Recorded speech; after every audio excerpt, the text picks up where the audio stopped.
there is a word from the Lord on today.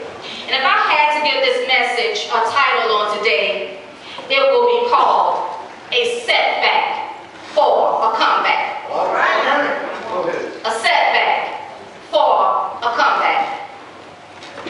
How many of you feel that in today's times it is hard for us to believe that a person can be good to you? Right.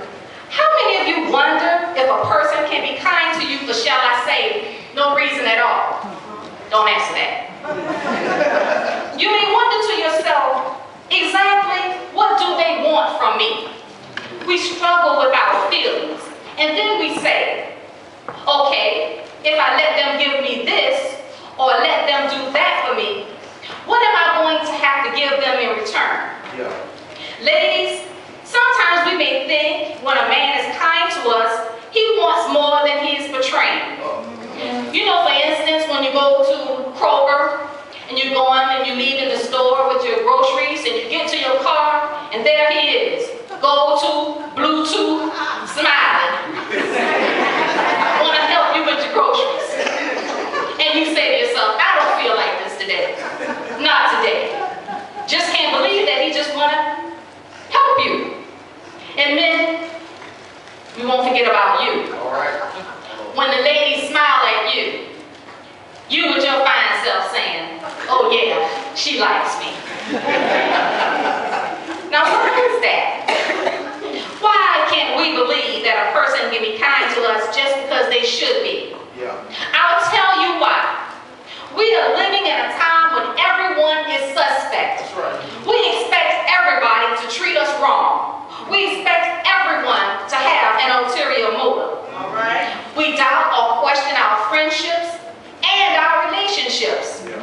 If the Lord has happened to bless you with a friend, how many of you know that a true friend is hard to find? All right. You can pray for a friend, and you think you have friends, but most of us, what we have is a lot of associates. That's right. You may only have one or two friends, but we call them friends.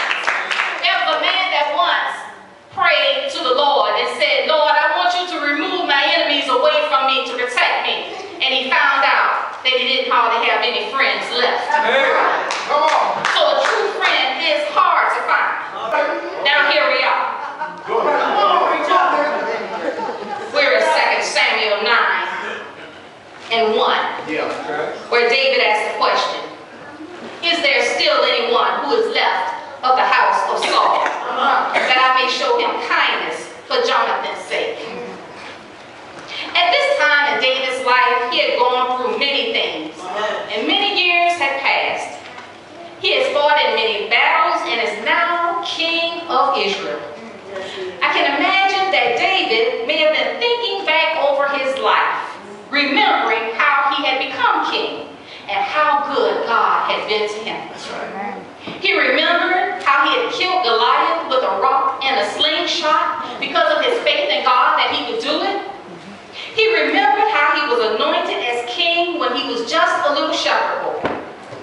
Thought about how King Saul had befriended him, and then jealousy had set in, and then later on King Saul had tried to kill him. Yeah. But God had his loving arms around him, and he protected him every time, just as he had done with Joseph. Yeah. And now as king over all the land, he remembers Jonathan, Saul's son. In 1 Samuel 18:3 and 4, the Bible talks about the friendship that Jonathan and David shared. During that time, they made a covenant with each other that begins by saying, Jonathan loved David as his own soul. Yeah. As his own soul. That means his very being. That means everything that is within him. That is how much he loved David. All right. Jonathan even took off his robe and gave it to David, Yes, he did. along with his armor, sword, Right, bow, right. and his belt. That's right. Yeah. This was a mutual agreement that they made to one another, that they were bound to care for the needs and the interests of each other forever and ever. All right.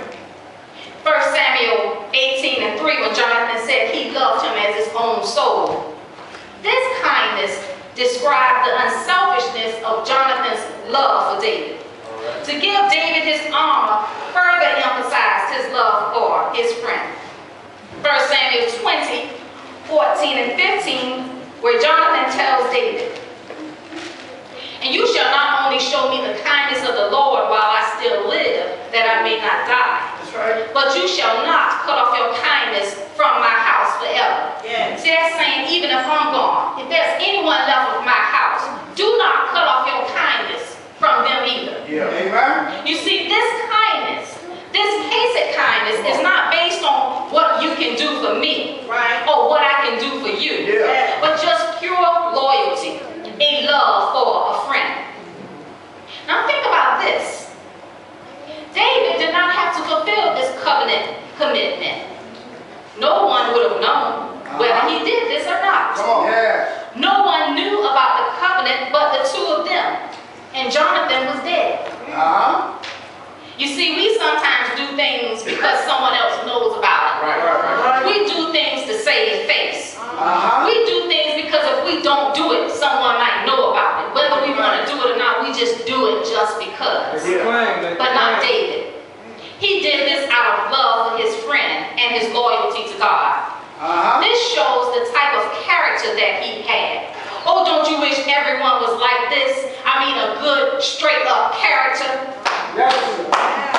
So now, he remembers his covenant he had made, and he wants to bless Jonathan's house, just as he promised him that he would. So he calls Ziba, Yeah. a servant of the house of Saul, and says, "Is there not still someone of the house of Saul to whom I may show the kindness of God?" Yes. And Ziba said, "There is still a son of Jonathan, Come on. who is lame in his feet." Yeah. Then David said, "Well, where is he?" And Ziba responded, "He is in the house of Machir, the son of Amiel in Lodabar." King David then sent for him and brought him out of the house of Machir from Lodabar. And his name was Mephibosheth. Yeah. As soon as David heard about Jonathan's son, he immediately sent for him. He did not hesitate. He didn't say, let me think about this. You know, sometimes when we tell people we're going to do something for them, we really don't want to do it. Again, we just do it, say thanks. But he went right ahead and fulfilled his covenant commitment that he had made with his friend. Now, what caught my attention was Ziba's words saying that Jonathan's son was lame in his feet. The way he said this seemed to imply to me that Mephibosheth was insignificant, that he was written off as a nobody. Listen. Like, what good is he? Uh-huh. He can't do anything. He is lame in both his feet. He can't be a servant, and Lord knows he can't be a soldier. All right, come on. What good is he? Fix it. Come on. How many times have we looked at somebody Uh-huh. and dismissed them because we felt they were a nobody? Come on, come on, come on. A nobody because of who we think they are. Yeah. Dismiss them because of what they look like. Well, you all know if they don't have on the right kind of clothes, you don't want to talk to them. If the clothes are not name brand, if the shoes are not just right, you don't want to talk to them. You know, and if they live in the wrong zip code, you don't want to be around them either. And dismiss because they have on the wrong kinds of clothes. We dismiss young men because their pants are saggy. Dismiss people in wheelchairs. Dismiss the handicapped and the disabled people. Now, I know I'm not talking about anybody here at Abyssinia Baptist Church. We're talking about all these other churches in Savannah, these other churches in the state of Georgia. We're not talking about anybody here at Abyssinia Baptist Church. But anyway, I know from experience that is what people do. You see, it's been done to me. For as I stated earlier, I have a daughter that is handicapped, and she is considered to be special needs. Yes. People will see me pushing my daughter in a wheelchair, and they won't even speak to her. They won't even acknowledge her. They look right over her. Now, I don't know if this is nervousness because you don't know what to do, but that is what is done, as if she's not even there. Yeah. And if they have children with them, you know, children, they're curious and they just want to know, why is this person in this chair? Why aren't they walking like me? But the adult that's with them, shush them. Yeah. Yeah. Tell them to stop asking questions. So when the child can't ask questions, now they continue to stare. So then they pop them on the hand because they're staring. Yeah. Yeah. This further have taught this child to dismiss people who don't look exactly like you do. Right. And the cycle continues to go on and on and on. Now Ziba told David, Mephibosheth is in the house of Machir, in a place called Lodabar. Yeah. First of all, let me tell you a little bit about Lodabar. Come on. Lodabar means a place of no pasture. Yes. A barren place. Yeah. That means it's not fertile. Nothing will grow there. Right. The soil is just hard. Yes. It's a lonely place. Listen.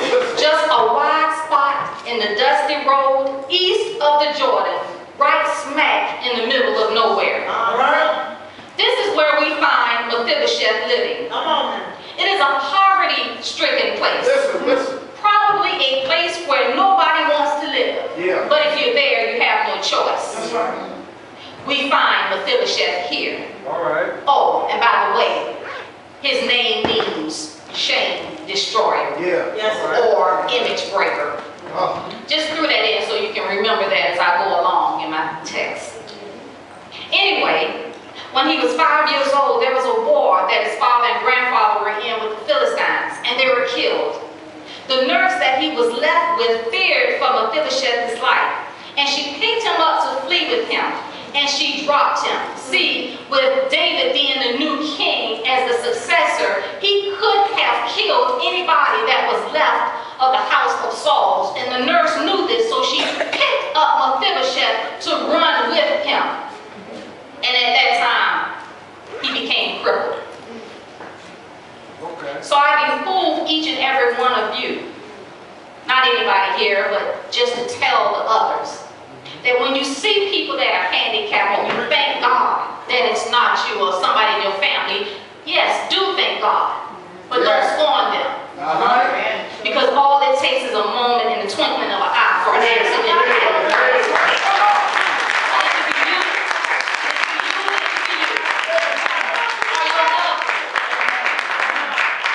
But this is how he became crippled at the age of 5. But she didn't leave him there. She picked him back up and they fled to Lodabar. Now at this time in scripture, Mephibosheth is a grown man. Yes, it is.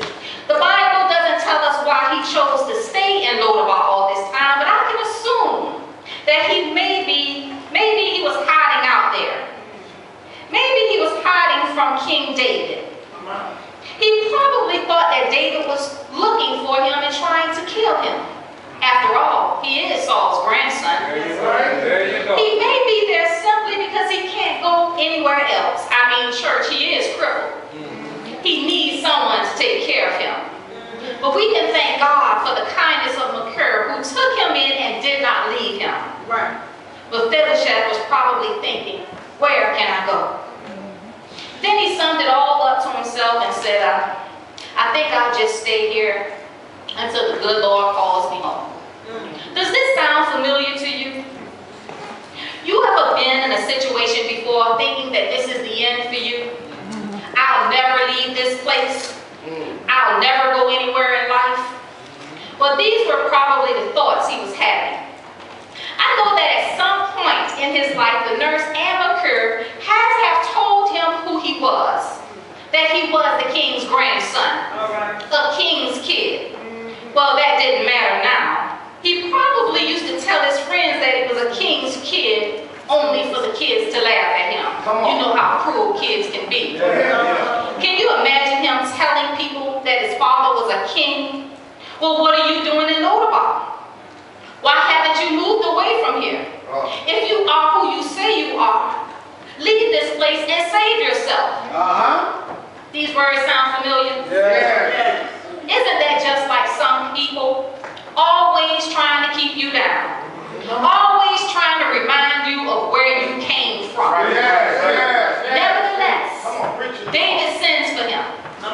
When Mephibosheth arrived, scripture says he fell on his face at David's feet and then prostrated himself out to him. Yes. Now mind you, he didn't trip and he didn't fall. He did it because of who David was. He showed reverence to the king. Right.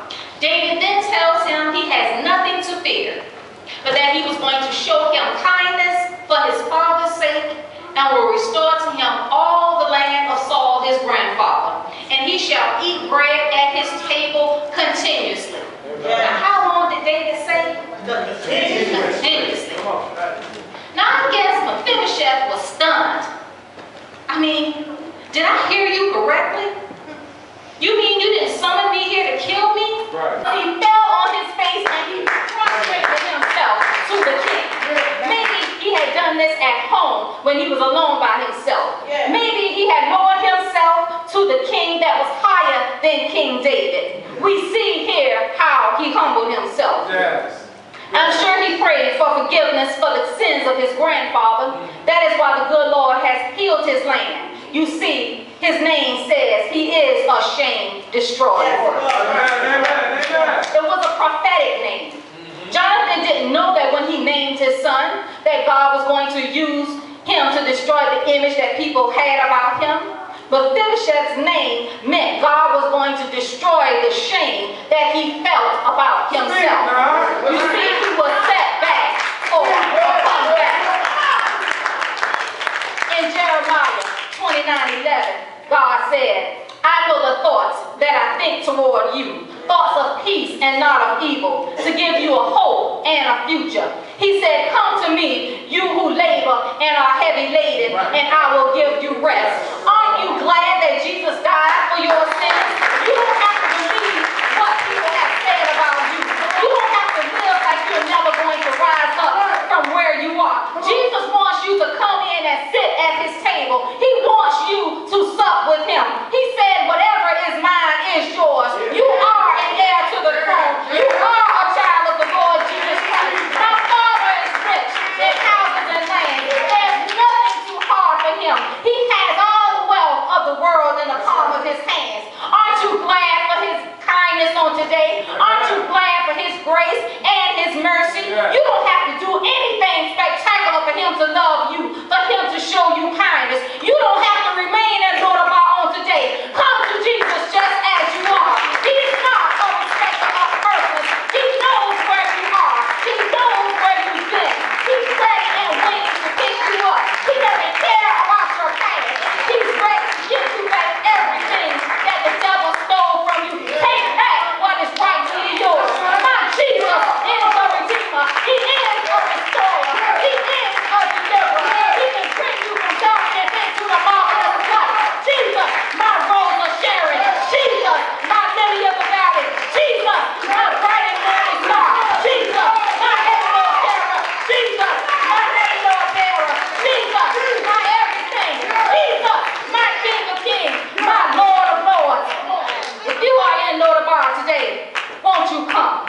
You see, it was just a setup. My Lord allowed a setback, all for a comeback. If you're lonely today, won't you come?